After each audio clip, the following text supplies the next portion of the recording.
So these bodies, yeah, more respect for these bodies, for others' bodies, but for our own. So often in these practices, we'll be reminded of how we actually are going to offer more care to others than to ourselves. Sometimes, often, we can talk more nicely to others than we talk to ourselves. The things we say to others are often kinder than the things we whisper into our own ear. Yeah. Well, it's very much in the same ballpark, in the same territory as these bodies. Susan's been reminding us for the longest time that we've been educated out of our bodies, that we're disembodied in some ways, that we've really lost a certain kind of deep care and respect for our bodies. Yeah. Mm. And lately, just lately, really, we, both of us, have been considering this approach in this to our body. It's just a new, slightly different twist. Yeah. It's just seeing our bodies themselves as temples. What if the body were a temple? What if it really were a temple? What if I saw it in that light, held it in that light? And what does that mean? And Susan told this wonderful story. It really was one of these great, great coincidences. What, I'm gonna mention it again, but we took a lift. Lyft. I don't know if you're familiar with Lyft. So it's Lyft and Uber. Basically, we don't have it. We haven't had a car for 8 years. We got rid of our car. Mostly we walk to the subway and take the subway when we're in town. It's a fairly long walk to the subway. And that's okay. We like walking and we like exercising. In fact, we were taking a lift to go to the gym downtown on a 95-degree day. And part of caring for our bodies was, yeah, we are going to go work out at the gym, but we're not going to walk a long way in 95-degree heat to and from the gym today. So let's take a lift. So that already was a consideration of respecting for the bodies, the limit of the bodies. But we get into the car and we said, yeah, oh yeah, you're going, I see you're going to the gym. I said, yeah, we're going to the gym. And he turns around and he goes, the body is a temple, isn't it? And yeah, and at first, I have to be honest, I thought there was going to be a connection to a little bit, maybe a little bit too much of some kind of a religious wrap that went with that, And that wasn't it at all. He's a very secular kind of guy. He said, you know what? It's unbelievable. He said, I'm finally waking up. I'm finally waking up to what's going on with this body and how I haven't treated it well my whole life. What's going on? What's going on with everybody? The data is all in now. The data is all in now. This is what he's talking about. He's all and really passionate about this. As if he just woke up. He said, the data is all in. I'm finally listening to the data. And then he told us about how he's going for the first time, really going to the gym regularly, changing his diet, lost weight, feeling all this kind of energy. He's less cranky. He's feeling more alive than ever before, but he's just respecting his body for the first time. For the first time. He's 40 years old and finding himself really turning that corner. And he's turned that corner a few months ago. So he's at least committed for a few months on this path and very excited about it. We thought, yeah, and obviously we had a lively conversation with him about that. And he was definitely part of our Sangha of the moment, and yeah, so we talked a lot about diet and exercise and just respecting the body. And what is the association to a temple? What is your association to temple, to the word temple? I mean, most of us have been in a church at one point or another. That's the most obvious association we have. But what are the actual associations to it? What comes with that? What kind of thought or what kind of feeling comes with that? Not, when you're in a temple of any kind, and by the way, I've been in some places of nature that have felt like nature's temple. Have you been in a place like that where you walk in and what happens? First of all, the heart is there. First of all, it's a little quieter. There's something about respect. There's something about it's not messy. There's something about it's being taken care of. Whether it's simple or ornate, it's cared for. There's a sense of it being cared for. Huh. And it invites respect, doesn't it? When you walk into a temple, it invites respect, doesn't it? Yeah, of some kind, whatever your belief, it's separate from beliefs. It's inviting a kind of respect. Yeah. And I just this morning I looked up, why do they call this the temple on the body? Why? We know this is the temple. Interesting. It comes from the Latin, the word tempus, and then onto the Greek, and it means a vital spot. And I think of this as well. That's a vital. There are a lot of vital spots in the body. I don't know why that one got the most vital, spot recognition, but I like thinking of the body as a vital spot, as a temple that is a vital spot. Where would we be without our body, without our bodies, right? It's vital. It's not inconsequential. It's not just, ah, I speak for myself. For the longest time, I treated the body like a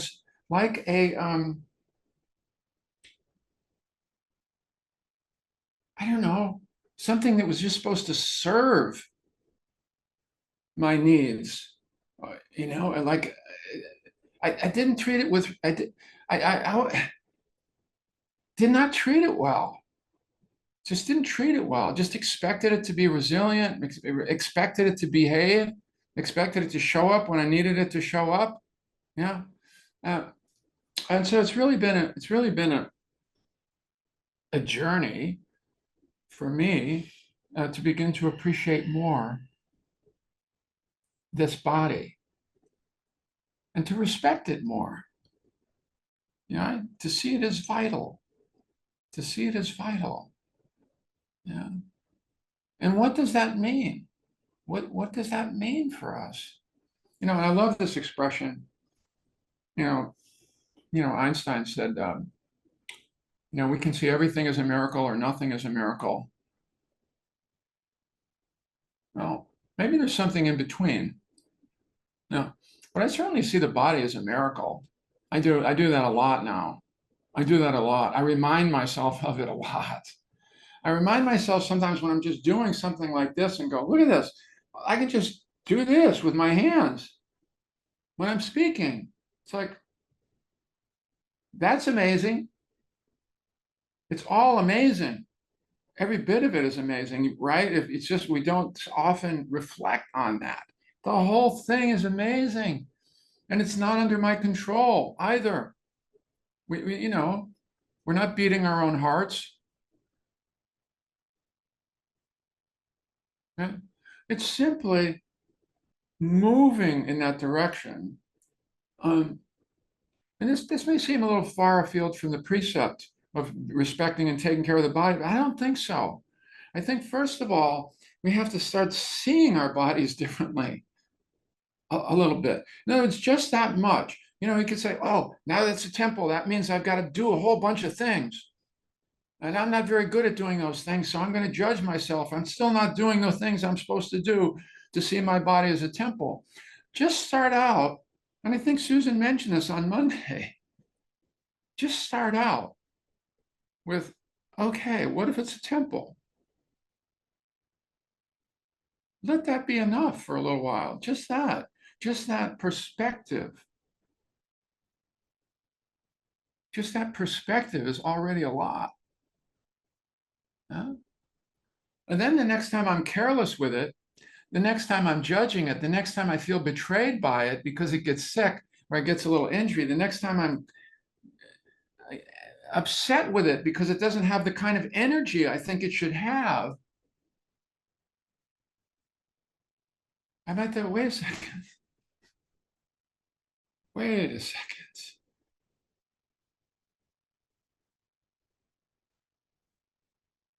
What am I contributing to what's going on in the body? What am I doing to take care of it? Maybe it's all wound up and wired because I looked at the news at the wrong time and set all these stress chemicals rushing through my body.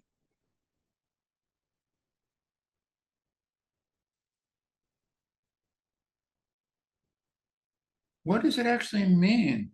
What does it begin to mean for all of us to see our bodies a little bit more as the temple that they actually are? What does it mean? What would it mean? What would it mean? And I see that as it's just a kind of ongoing inquiry, an ongoing inquiry as I move more into that space.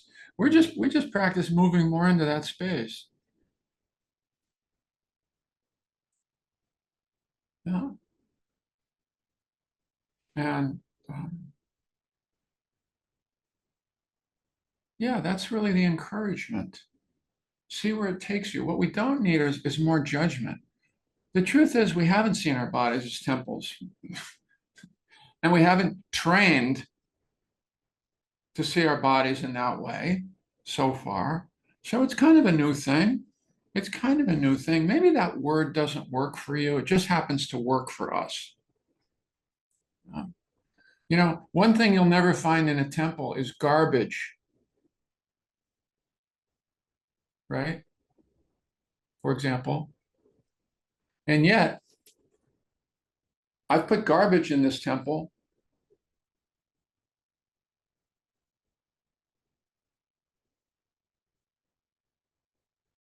What's going on with that one? There are a lot of bits there.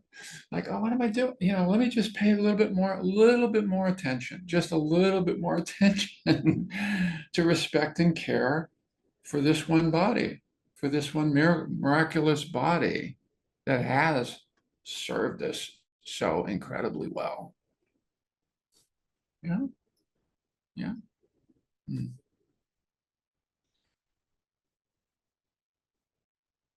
Thank you for listening. Let's let's practice together.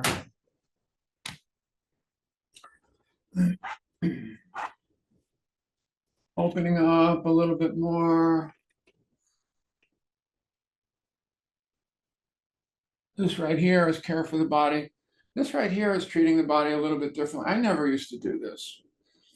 And Susan had to remind me of the importance of it. It took about like 100 times. Finally, at like the 101st time, I started to get it. I'm very slow. I'm a, I'm a slow student, and now it's like, and then when I did start to do it, I started to do it calisthenically. Look, I can do all kinds of things like this and not be caring about what I'm doing. I can still do this and still be completely disconnected from my body. So then I thought, oh, it's about doing it with care. Oh, right. That's what Susan's been saying. Right. Ah, okay. Right. Where is it tense? Where is that tension? Oh, right. Oh, yeah. It's up here. It's here. It's here. It's here.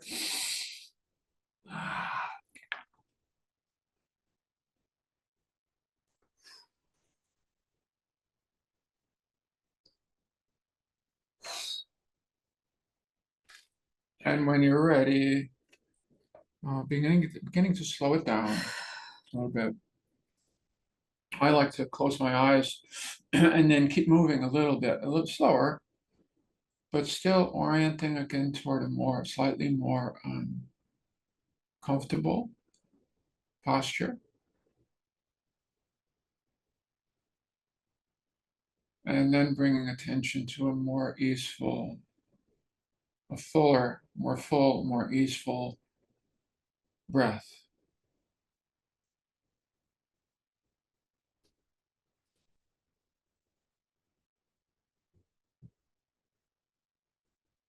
So starting out with a kind of care and respect right at the very beginning.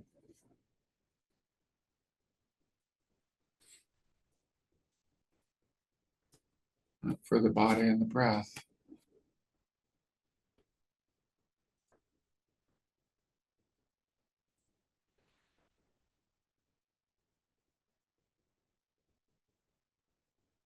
And then from there, moving a bit more towards settling, settling.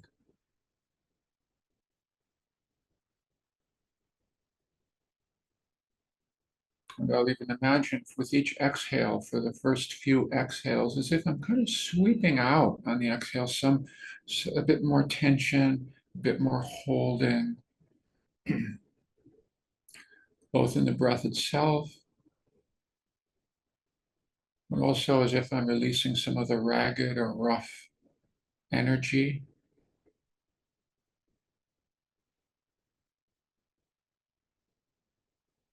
in the mind.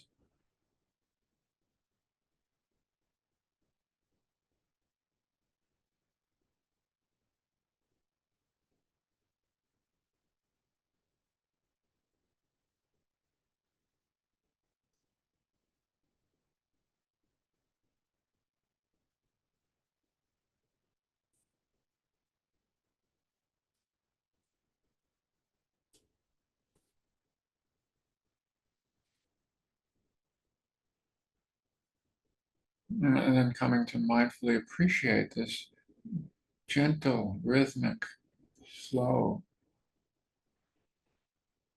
of the breath, the miracle of the breath, which is keeping us alive.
And when the mind wanders away and you notice that, returning as if to something precious, this present moment, and this very breath.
Softening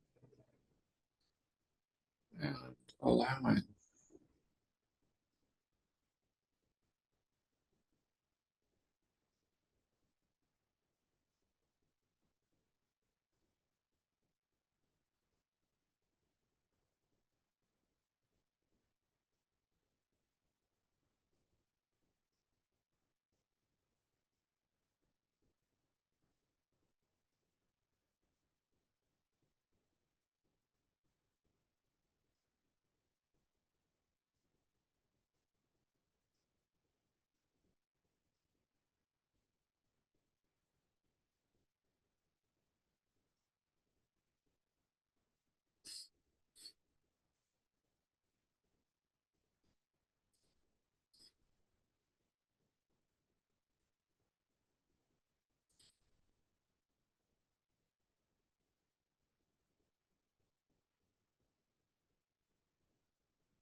The last few minutes of the meditation, settling back a bit more.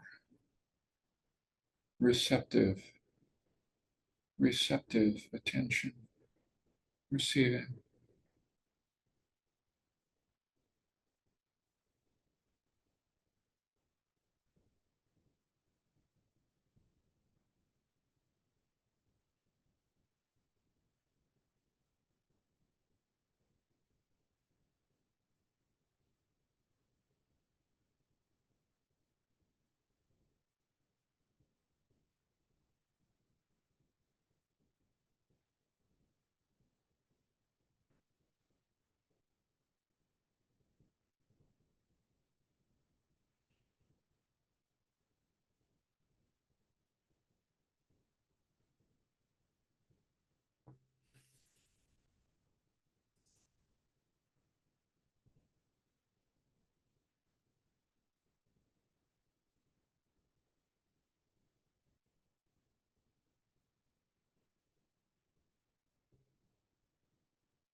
Thank you.